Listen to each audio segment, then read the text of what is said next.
I don't think so, Mr. Probably.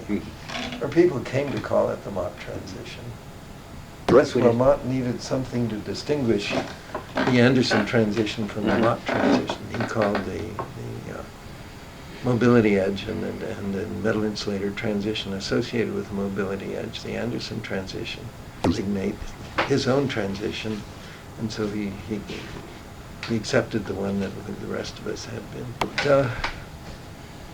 It requires taste and judgment, but it also requires the feeling that a lot can, knowing that a lot can go wrong with experiments.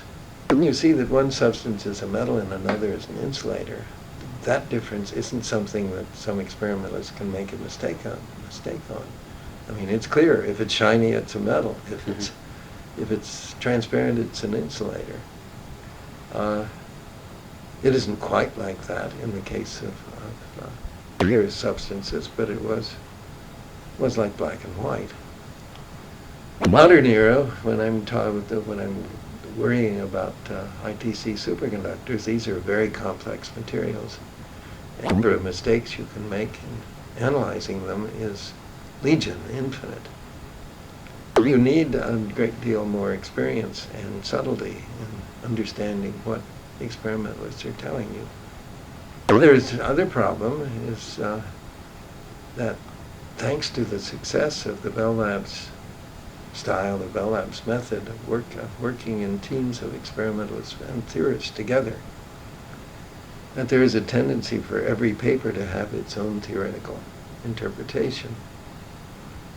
You have to be very watchful to make sure that either the experimentalist himself or the theorist he works with hasn't biased the presentation of the data.